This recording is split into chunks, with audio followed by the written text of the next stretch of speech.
गतकाली नवीन निवास रे मुख्यमंत्री नवीन पट्टनायक को जेपरी दुई अण बीजेपी शक्ति भेटिछंती ताकु नै अनेक राजनीतिक समीकरण सृष्टि होईछि।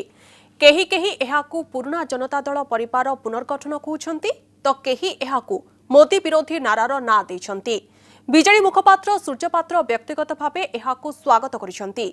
हेले एही समीकरण पई अनेक किछि निर्भर करे उत्तर प्रदेश निर्वाचनर फलाफल उपरे। मंगलवार नवीन निवास रे नवीन पट्टनायक को भेटिले बिहार मुख्यमंत्री नीतीश कुमार और जनता दलर वरिष्ठ नेता शरद यादव। बंद कोठरी रे कोन आलोचना हैला से नहीं किछि स्पष्ट चित्र मिलिनी। हेले एहाकु पुराना जनता दल परिवार रो पुनः गठन रो ना दिया जाइछि। दिने नवीन नीतीश और शरद थिले भारतीय जनता पार्टी सह, हेले एमाने मोदी ब्रिगेड सह नहांती।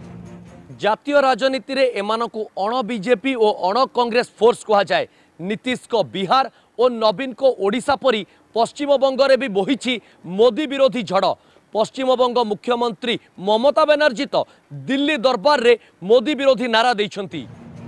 मोदी को विकास मंत्र रे पूर्व भारत को स्वतंत्र स्थान मिली, हेले पूर्व भारत रे नितिन ममता और नवीन को मिलित झड़ कौनसी मुहूर्त रे भी मोदी शिविर रे करि परे तुम्बी तूफान। एही प्रसंग को एड़ाई हेबो नाही। Naveen Babu is a force in Odisha, Mamata is a force in Paschim Banga एवं नीतीश कुमार जी मध्य गोटे बिहार रे फोर्स। निश्चित भाव ये अण बीजेपी अण कांग्रेस फोर्स मिसापी जो चेष्टा करेंगे किसी न कि पार आशा अच्छे। दिने बीजेपी सह थाई एबे हाथ छाड़ी राजनैतिक दलक अंक कषा नहीं बीजेपी प्रस्तुत। हेले जातीय राजनीति रे आंचलिक दल माने परिस्थिति देखि कड़ लेउटांती बोली बीजेपी जुक्ति बाढ़ी।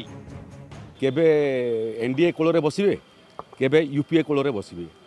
दरकार पड़े भारतीय जनता पार्टी को सांप्रदायिक दल कही छाड़े, दरकार पड़े धर्मनिरपेक्ष कहीकि बंधुता करेंगे। ये चरित्र तो जुग जुगर से चरित्र, आम विचलित तो नुह। उत्तर प्रदेश निर्वाचन पर जदि भारतीय जनता पार्टी सांगे अलग अलग लड़े आम प्रस्तुत, जदि मिसिक लड़े से आम प्रस्तुत।